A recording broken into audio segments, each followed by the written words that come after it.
সুপ্রিয় শিক্ষার্থীবৃন্দ, সীতাকুণ্ড সরকারি মহিলা কলেজের অনলাইন ক্লাসে তোমাদেরকে স্বাগত। আজকে আমরা দ্বিপদী বিস্তৃতির দ্বিতীয় ক্লাস, অনলাইনের ষষ্ঠ ক্লাস করছি। গত ক্লাসে আমরা উদাহরণ 8 পর্যন্ত পড়েছিলাম। আজকে আমি উদাহরণ 9 এবং 10 করে আমরা প্রশ্নমালাতে চলে যাচ্ছি। উদাহরণ 9 আমরা প্রশ্নটা একটু দেখি।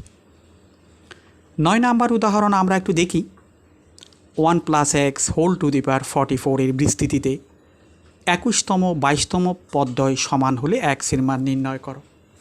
আমাদেরকে বলল যে 1 + x হোল টু দি পাওয়ার 44 এর বিস্তৃতিতে 21তম পদ এবং 22তম পদদ্বয় সমান বলা হচ্ছে। 21তম পদ ও 22তম পদদ্বয় সমান। 21তম পদ, তাহলে এর বিস্তৃতিতে আমরা 21তম পদটা বের করি। 21তম পদ বের করলে কি হচ্ছে NCR, N মানি 44, CR, R মানি এখানে 20, মানে 21তম পদকে আমরা 20 + 1তম পদ লিখতে পারি। তাহলে NCR a to the power n - r, a মানি 1 আর b মানি হচ্ছে x টু দি পাওয়ার 20। 1 আর দেওয়ার দরকার নেই। এটা হচ্ছে 1 + x হোল টু দি পাওয়ার 44 এর বিস্তৃতিতে 21তম পদ। এবার তুমি দেখো এইটার বিস্তৃতিতে আমরা যদি 22তম পদ বের করি, 22তম পদ, ঠিক এইটাকে আমরা কিভাবে লিখতে পারি? 21 + 1তম পদ, একই কথা। এটা হবে 44 C21 x to the power 21। এখন আমাদের প্রশ্নানুসারে পদ দুটি সমান বলা হচ্ছে, তাহলে আমরা লিখতে পারি প্রশ্নানুসারে আমরা লিখতে পারি 44 C20 into x to the power 20 equal to 44 C21 into x to the power 21। তাহলে এইটাকে আমরা লিখতে পারি 44 C20 divided by 44 C21 equal to x লিখতে পারি ওই x to the power 21 divided by x to the power 20, তার মানে x টু দি পাওয়ার 1 হবে। সুতরাং x ইকুয়াল টু আমরা কী পাচ্ছি দেখো, 44 C20কে যদি আমরা ভেঙে লিখি তাহলে 44 factorial divided by 20 factorial into 44 - 20 মানে 24 ফ্যাক্টোরিয়াল। আর 44 C21কে আমরা ভাঙিয়ে উল্টিয়ে দিব, যেহেতু নিচে আছে উপরেরটা নিচে যাবে, নিচেরটা উপরে। 44 ফ্যাক্টোরিয়াল উপরে থাকার কথা, এটা উল্টিয়ে যাওয়ার কারণে এটা উল্টো হয়ে যাবে। এখানে 21 ফ্যাক্টোরিয়াল, 44 - 21 23 ফ্যাক্টোরিয়াল। এই জিনিসটা আমরা জানি। NCR এর ফর্মুলা কি? NCR এর ফর্মুলা হচ্ছে n factorial divided by r factorial into n - r factorial. এটা আমরা জানি। এই সূত্র দিয়ে আমরা বাইনোমিয়াল কোফিশিয়েন্টগুলোকে ভাঙিয়ে লিখি। তাহলে দেখো 44 ফ্যাক্টোরিয়াল 44 ফ্যাক্টোরিয়াল চলে যাবে। এখানে আছে 20 ফ্যাক্টোরিয়াল, এখানে আছে 21 ফ্যাক্টোরিয়াল। 21 ফ্যাক্টোরিয়ালকে আমরা ভেঙে লিখতে পারি 21 ইন্টু 20 ফ্যাক্টোরিয়াল, এভাবে লিখতে পারি। তাহলে 20 ফ্যাক্টোরিয়াল 21 ফ্যাক্টোরিয়াল কাটার পরে উপরে শুধুমাত্র 21, আর এখানে দেখো 23 ফ্যাক্টোরিয়াল, এখানে 24 ফ্যাক্টোরিয়াল। 24 ফ্যাক্টোরিয়ালকেও ভেঙে আমরা লিখতে পারি 24 ইন্টু 23 ফ্যাক্টোরিয়াল। 23 ফ্যাক্টোরিয়াল 23 ফ্যাক্টোরিয়াল চলে যাওয়ার পরে শুধু 24, 3 দিয়ে যদি আমরা উপরে নিচে ভাগ করে দিই 7/8। সুতরাং এক্সের যেটা ভ্যালু বের করতে বলেছিল সেটা আমরা বের করতে পেরেছি, x ইকুয়াল টু 7/8। এটি ছিল আমাদের উদাহরণ 9। উদাহরণ 9। এবার করব আমরা উদাহরণ 10। উদাহরণ 10টা একটু বেশি ইম্পর্টেন্ট মানে উদাহরণ 10 পারলে আমরা এই চ্যাপ্টারের মোটামুটি কঠিন অঙ্কগুলো পেরে ফেলব। উদাহরণ 10 দেখি। উদাহরণ 10 প্রশ্নটা আমরা একটু পড়ে দেখি। এটা হচ্ছে x - 1/x whole to the power 2n। এটার বিস্তৃতিতে আমরা মধ্যপদ বের করতে হবে এবং মধ্যপদকে প্রমাণ করতে হবে 1 ইন্টু 3 ইন্টু 5 এভাবে করতে করতে 2n minus 1 divided by n factorial into minus 2 to the power n আমাদেরকে প্রমাণ করতে হবে মধ্যপদ ইকুয়াল টু এত। এটা আমাদের প্রমাণ করতে বলা হয়েছে মধ্যপদ। দেখো আমরা কিভাবে করব। x minus 1 by x whole to the power 2n কিন্তু জোড় সংখ্যা। আমরা জানি যে হোল পাওয়ারটা যদি জোড় সংখ্যা হয় তাহলে মধ্যপদ একটা। লিখো এখানে মধ্যপদ হবে n বাই 2 প্লাস 1তম পদ n মানে 2n, n বাই 2 প্লাস 1তম পদ। এটা আমাদের ফর্মুলা ছিল যে মধ্যপদ হবে এততম পদ বা n প্লাস 1তম পদ, এটা মধ্যপদ আমরা জানি এততম পদ। তাহলে দেখো আমরা এটা n প্লাস 1তম পদ মধ্যপদ আমরা জানলাম। সুতরাং x minus 1 by x whole to the power 20n এর বিস্তৃতিতে n প্লাস 1তম পদ অর্থাৎ মধ্যপদ বা n প্লাস 1তম পদ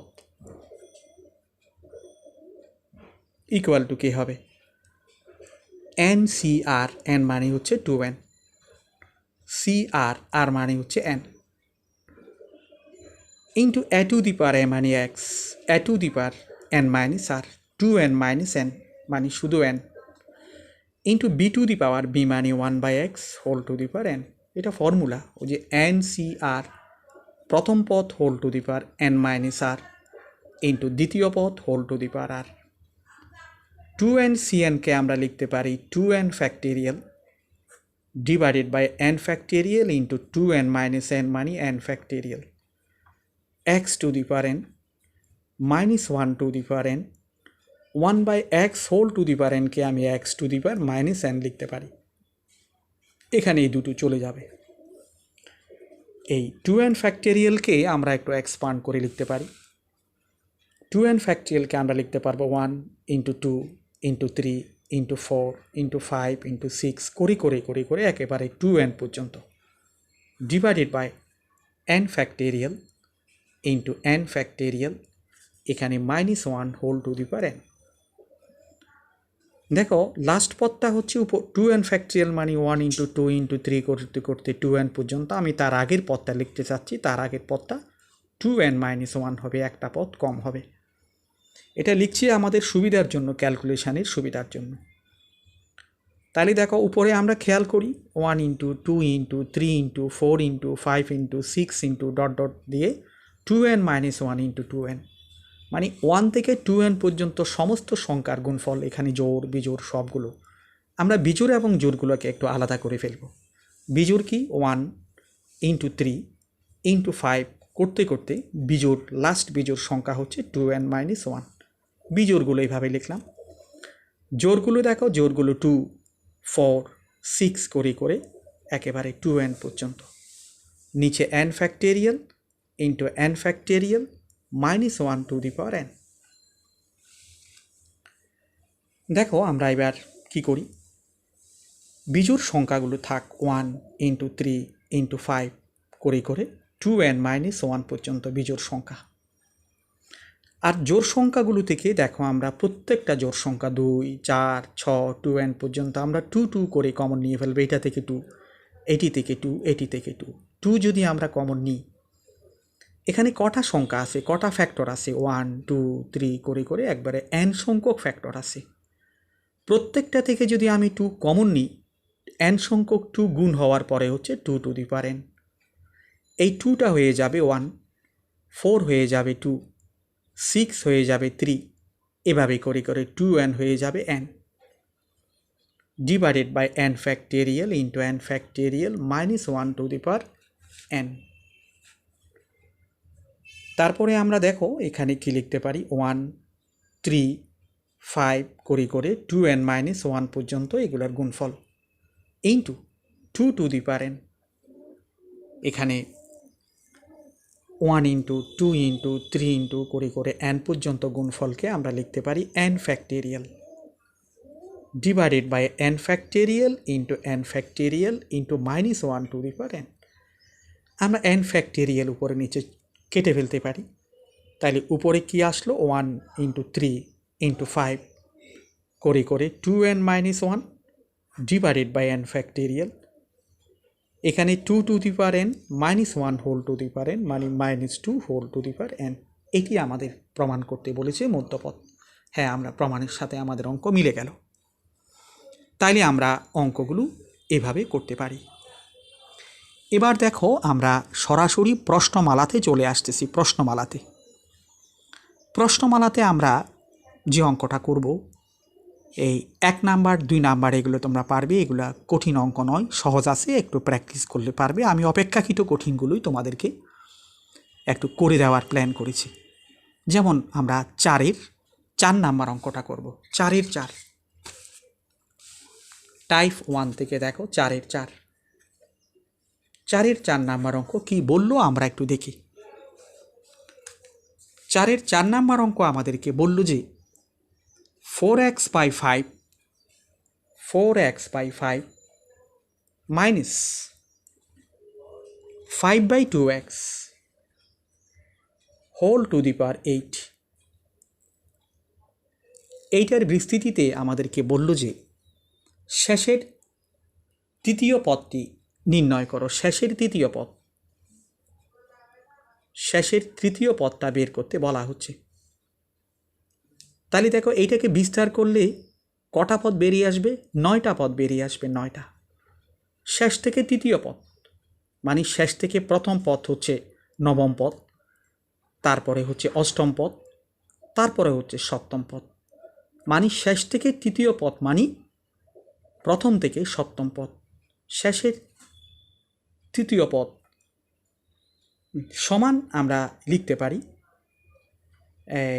4x by 5 minus 5/2x whole to the power 8 এর বিস্তৃতিতে প্রথম থেকে সপ্তম পদ। এটা আমরা জানি, একটু চিন্তা করলে আমরা বুঝতে পারবো। বিস্তৃতিতে সপ্তম পদ তো অবশ্যই প্রথম থেকে গণনা করা হবে, সুতরাং প্রথম থেকে বলা দরকার নেই, সপ্তম পদ। এই সপ্তম পদটা আমাদেরকে কি করতে বলেছে? নির্ণয় করতে বলেছে। সুতরাং আমরা সপ্তম পদকে কে লিখতে পারি? 6তম পদ, 6তম পদ বা 6 + 1তম পদ ইকুয়াল টু কী হবে? n মানে 8 আর মানে 6 ইন্টু প্রথম পদ মানে 4x by 5 whole to the power n minus r মানে 8 - 6 মানে 2 ইন্টু দ্বিতীয় পদ minus 5/2x whole to the power 6। এইটাকে ক্যালকুলেশন করলে যেটা আসে সেটাই ক্যালকুলেশন করে আমরা লিখে দিতে পারব, এটা কোনো প্রবলেম হবে না। এটা তাহলে অঙ্কটা আমাদের হয়ে গেল। এবার দেখো আমরা 5-এর 2 নাম্বার অঙ্কটা করব। 5-এর 2 নাম্বার অঙ্কটা আমরা একটু দেখি। 5-এর 2 নাম্বার অঙ্ক আমাদেরকে কি বললো? x² + 3a/x + 3a/x whole to the পাওয়ার 15। মানে এইটার বিস্তৃতিতে বলা হচ্ছে আমাদের x টু দি পাওয়ার 18 এর সহগ বের করতে বলা হচ্ছে। এত এর বিস্তৃতিতে x টু দি পাওয়ার 18 এর সহগ বের করতে বলা হচ্ছে। x টু দি পাওয়ার 18 এর সহগ বের করতে বলা হচ্ছে। তাহলে দেখো আমরা এই ধরনের অঙ্ক উদাহরণে করে আসছি। আমরা কততম পদে x টু দি পাওয়ার 18 আছে সেটা আমরা জানি না, এই জন্য আমরা শুরুতেই মনে করি r+1তম পদে x টু দি পাওয়ার 18 বিদ্যমান, এততম পদে x টু দি পাওয়ার 18 বিদ্যমান, এটা আমরা মনে করলাম। বিদ্যমান মানে আছে, মানে এটাকে বিস্তার করলে r+1তম পদে x টু দি পাওয়ার 18 আছে। সুতরাং আর প্লাস ওয়ানতম পদ, আর প্লাস ওয়ানতম পদ ইকুয়াল টু কী হবে, এন সি আর, এন মানে 15, 15 C R A to the power a মানে x square, a to the power n minus r মানে 15 minus r into b to the power r, b মানে 3a by x whole to the power r. তাহলে এইটিকে আমরা লিখতে পারি 15 C r x to the power 30 minus 2 r. 30 minus 2 r কেন, পাওয়ারের উপর পাওয়ার হলে পাওয়ারে পাওয়ারে গুণ হয়, into 3a whole to the power r x to the power minus r. আমাদের কথা হচ্ছে আমরা এক্সগুলোকে সবসময় একত্রিত করব। 15 C r 3a whole to the power r, এই দুইটাকে যদি আমরা একত্রিত করি x to the power 30 minus 3 r, এটা আমরা লিখতে পারি। এখন দেখো আমরা কি বলেছি, আমরা বলেছি যে আর প্লাস ওয়ানতম পদেই এক্স টু দি পাওয়ার 18 বিদ্যমান, এইটাই আর প্লাস ওয়ানতম পদ, আর এক্স এখানেই। এখানে যদি এক্স টু দি পাওয়ার 18 থাকতে হয় তাহলে এই জিনিসটা ইকুয়ালটা হচ্ছে 18, এই 30 মাইনাস 3 আর ইকুয়াল টু 18। যেহেতু পদটিতে এক্স টু দি পাওয়ার 18 বিদ্যমান, সুতরাং আমরা কি লিখতে পারি, সুতরাং আমরা লিখতে পারবো 30 মাইনাস 3 আর ইকুয়াল টু হচ্ছে 18, और 3 আর ইকুয়াল টু 3 আর কে ওদিকে নিলাম, 18 के एदिके आनलाम 48, और आर इक्वल टू 3 16 48 16। देखो आर इक्वल टू 16 आसছে मानी, आर इक्वल टू 16 आसছে मानी ওই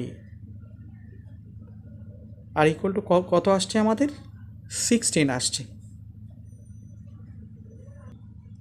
হ্যাঁ, আমাদের ক্যালকুলেশানে এখানে একটু বোধহয় ভুল হয়েছে। 3 আর ইকুয়াল টু হচ্ছে 30 মাইনাস 18 ইকুয়াল টু হচ্ছে 12,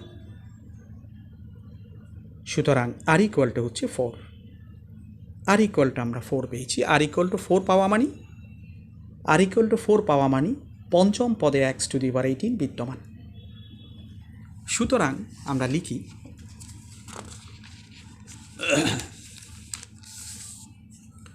সুতরাং 4 প্লাস ওয়ানতম পদে, 4 প্লাস ওয়ানতম পদে বা পঞ্চম পদে 5তম পদে এক্স টু দি পাওয়ার 18 বিদ্যমান, এক্স টু দি পাওয়ার 18 বিদ্যমান। সুতরাং এক্স টু দি পাওয়ার 18 এর সহগ, এক্স টু দি পাওয়ার 18 এর সহগ আমরা কোত্থেকে বের করব, আমরা বের করব এইটা থেকে বের করব। এইটাই এক্স টু দি পাওয়ার 18 এর সহগ, কোনটা, এইটাই এক্স টু দি পাওয়ার 18 এর সহগ। এখানে যদি আর ইকুয়াল টু আমরা 4 বসাই হবে 15 C4,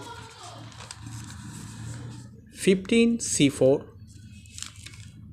x to the power 30 minus 8 না 3a whole to the power 4, 3a whole to the power 4, এইটাই হচ্ছে এক্স টু দি পাওয়ার 18 এর সহগ। তাহলে এইভাবে আমরা অঙ্কগুলো করতে পারি। এবার আমরা প্রশ্নমালার আরও কিছু অঙ্কে চলে আসতেছি। 5 নম্বরের প্রত্যেকটা অঙ্ক একই ধরনের, প্রতিটা অঙ্ক একই ধরনের, এখানে তেমন কোনো পার্থক্য নেই। এবার আমরা দেখো 5-এর 6 নম্বর অঙ্কটা দেখি। 2x cube minus 1/x square whole to the power 20 এর বিস্তৃতিতে এক্স টু দি পাওয়ার 12 সম্বলিত পদের সহগ বের করো, আমরা পারবো। এটা আগের মতো। এখন আমরা একটা নতুন ধরনের অঙ্ক করব, সেটি হচ্ছে 6-এর 3 নম্বর অঙ্ক, 6-এর 3 প্রশ্নমালার। দেখো 6-এর 3 নাম্বার কি বলল, 6-এর 3 নাম্বার বলল যে 1 minus x whole to the power 8, 1 minus x whole to the power 8 এবং 1 plus x whole to the power 7, এইটার বিস্তৃতিতে এক্স টু দি পাওয়ার 7 এর সহগ বের করতে বলেছে। এক্স টু দি পাওয়ার 7 এর সহগ 35, সেটা দেখাতে বলেছে। আমরা প্রশ্নটা মোটামুটি লিখেছি। এক্স টু দি পাওয়ার 7 এর সহগ 35, সেটা দেখাতে বলা হয়েছে। দেখো এখানে দুটো দ্বিপদী স্থিতি, দুটা। এইটাকেও আলাদাভাবে করতে পারি, এইটাকেও আলাদাভাবে করতে পারি। এটাকে করলে 9টা পদ চলে আসবে, এটাকে করলে 8টা পদ চলে আসবে। 8 নং 72টা গুণ করলে তখন অঙ্ক আর করতে হবে না। এই জন্য আমরা একটা কৌশল অবলম্বন করতে হবে। কি কৌশল? 1 minus x whole to the power 8কে আমি লিখব 1 minus x into 1 minus x whole to the power 7, এবং এটা 1 plus x whole to the power 7। তাহলে এই দুটোর মধ্যে আমি ক্যালকুলেশন করতে পারব। কীভাবে? A plus b into a minus b আমি লিখতে পারবো 1 plus x into 1 minus x whole to the power 7। 1 minus x, এই জিনিসটাকে লিখতে পারি 1 minus x square whole to the power 7। এখন আমরা এটাকে এক্সপান্ড করব। এইটাকে তো এক্সপান্ড করার দরকার নেই, আর এটা এক্সপান্ড কেন করবে? এটা তো 1 আছে, 1 থাকলে তো যা আছে তাই। এটিকে যদি আমরা এক্সপানশান করি 1 plus x whole to the power n এর ফর্মুলা, তখন কি হচ্ছে 1 মানে এ টু দি পাওয়ার এন মানে 1 টু দি পাওয়ার 7 মানে 1 plus NC1 7C1 into 1 to the power 6। 1 আর লেখার দরকার নেই, আমরা সরাসরি বিটা লিখব। A to the power 6 into b, b মানে মাইনাস এক্স স্কোয়ার, চিহ্নটা সহ বি এর সাথে কাউন্ট করতে হবে, plus 7C2 into minus x square whole square. তারপরে দেখো তারপরের পদটা 7C3 minus x square whole cube. তারপরের পদটা 7C4 minus x square whole to the power 4। এভাবে যেতে থাকবে। লাস্টেরটা আমরা লিখে দিচ্ছি, লাস্টেরটা লিখে দিলাম। তাইলে আমরা একটু করে সরল করি। 1 মাইনাস এক্স, এখানে 1 minus 7C1 into x square plus 7C2 into x to the power 4 minus 7C3 into x to the power 6 plus 7C4 into x to the power 8। লাস্টেরটা হচ্ছে এক্স টু দি পাওয়ার 14। দেখো আমাদের প্রশ্নের মধ্যে কি বলা হয়েছে? প্রশ্নের মধ্যে বলা হচ্ছে এক্স টু দি পাওয়ার 7-এর সহগ 35 দেখানোর জন্য। তাহলে এক্স টু দি পাওয়ার 7-এর সহগ আমরা কীভাবে বের করব? আমাদের রাশি দেওয়া ছিল 1 minus x whole to the power 8 into 1 plus x whole to the power 7, এই পুরোটাই। আমরা এটাকে একটা কৌশল করেছি, কৌশল করার পরে এটা এভাবে পরিবর্তন হলো। এখন এই দুইটা গুণফল করে আমরা এক্স টু দি পাওয়ার 7-এর সহগ বের করতে হবে। দেখো কীভাবে গুণ করবো? আগে 1 দ্বারা আমি সবগুলোকে গুণ করে দেখি এক্স টু দি পাওয়ার 7 পাই কিনা। 1 দ্বারা যদি এটাকে গুণ করি 1, এই দ্বিতীয় পদকে গুণ করলে এক্স স্কোয়ার, মানে তৃতীয় পদকে গুণ করলে এক্স টু দি পাওয়ার 4, যে চতুর্থ পদ এক্স টু দি পাওয়ার 6, পঞ্চম পদ x to the power 8। X to the power 7ওয়ালা কোনো পথেই পাচ্ছে না যদি 1 দ্বারা গুণ করি। এখন এক্স দ্বারা যদি এইটাকে গুণ করি তখন এক্স হবে, এটাকে গুণ করলে এক্স কিউব হবে, এইটাকে গুণ করলে এক্স টু দি পাওয়ার 5 হবে। এই এক্স দ্বারা যদি আমরা এই পদটাকে গুণ করি তখনই এক্স টু দি পাওয়ার 7 বেরিয়ে আসবে। আর কোনো পদ থেকে এক্স টু দি পাওয়ার 7 বেরিয়ে আসবে না। এক্স টু দি পাওয়ার 9 আসবে, এক্স টু দি পাওয়ার 11 আসবে, সেগুলো আসবে। এক্স টু দি পাওয়ার 7 আসবে শুধুমাত্র এই মাইনাস এক্সের সাথে এটা গুণ করলে। সুতরাং এক্স টু দি পাওয়ার 7-এর সহগ, তাহলে এক্স টু দি পাওয়ার 7-এর সহগ আমরা কী লিখব? এক্স টু দি পাওয়ার 7-এর সহগ, এখানে এক্সের সহগ পাচ্ছি -1, আর এখানে এক্স টু দি পাওয়ার 6-এর সহগ পাচ্ছি -7C3। ওই মাইনাসে মাইনাসে প্লাস 7C3। 7C3-র ভ্যালু বসাতেও পারো, 7 ইন্টু 6 ইন্টু 5 ডিভাইডেড বাই 6, 5 7 35। তাহলে দেখো এক্স টু দি পাওয়ার 7-এর সহগ পেলাম 35। এগুলো আমরা এইভাবে বের করতে পারি। 6 নম্বরের অঙ্কগুলো প্রায় একই ধরনের অঙ্ক। আমরা এবার 7 নম্বরের একটা অঙ্ক করে দিব, 7-এর একটা অঙ্ক করে দিব।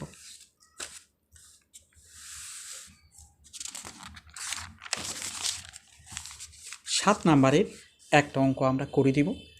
7 নম্বরের প্রত্যেকটা পদ হচ্ছে এক্স বর্জিত পদ বের করতে বলা হচ্ছে। এক্স বর্জিত পদ মানে যেই পদে এক্স থাকবে না সেটা। 7-এর 1 নম্বর অঙ্কটা আমরা দেখি। সাথে 1 নাম্বার অঙ্কটা দেখো, x square minus 2 plus 1/x square whole to the power 6 আমাদেরকে বলে যে এইটার বিস্তৃতিতে এক্স বর্জিত পদ বের করার জন্য, এইটার বিস্তৃতিতে এক্স বর্জিত পদ বের করার জন্য। দেখো এখানে 3টা পদ রয়ে গেছে, তাইলে আমরা যদি ভিতরে একটা কাজ করতে পারি, এইটাকে লিখতে পারি x minus 1/x whole square লিখতে পারি ভিতরে।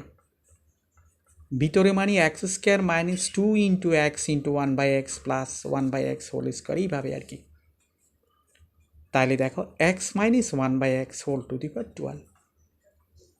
তাইলে এই যে রাশিটা দেওয়া আছে এটাকে আমরা দ্বিপদীতে মানে দ্বিপদীতে কনভার্ট করলে পাচ্ছি x minus 1/x whole to the power 12।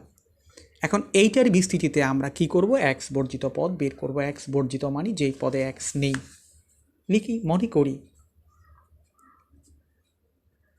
R plus 1তম পদটি এক্স বর্জিত, মানে এইটার বিস্তৃতিতে আর প্লাস 1তম পদ এক্স বর্জিত। এক্স বর্জিত মানে এক্স নেই, সেটা মনে করলাম আমরা। সুতরাং আর প্লাস 1তম পদটি আমরা বের করি। আর প্লাস 1তম পদ কি দাঁড়ায়, এন সি আর, এন মানে 12, সি আর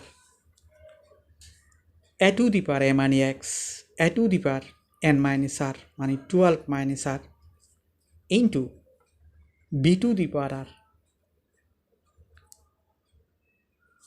তাহলে এইটিকে আমরা যদি ক্যালকুলেশন করি 12 C r minus 1 to the power r, এখান থেকে মাইনাস 1টা নিয়ে আসলাম, আর x to the power 12 minus r 12 minus 2 r. এইটাকে আমরা ক্যালকুলেশন এমনভাবে করলাম যাতে এক্সগুলো একত্রে থাকে। এখন যদি পদটা এক্স বর্জিত হয়, এটা ইকুয়াল টু 0 হবে। যেহেতু পদটি এক্স বর্জিত মানে এক্স নেই, তাহলে অবশ্যই 12 মাইনাস 2 আর ইকুয়াল টু 0 আসবে, বা আর ইকুয়াল টু আসবে 6। আর এর মান আমরা 6 পেলাম। আর এর মান যখন 6 পেলাম, সুতরাং 6 প্লাস 1তম পদ বা 7তম পদটি হচ্ছে এক্স বর্জিত পদ, এক্স বর্জিত।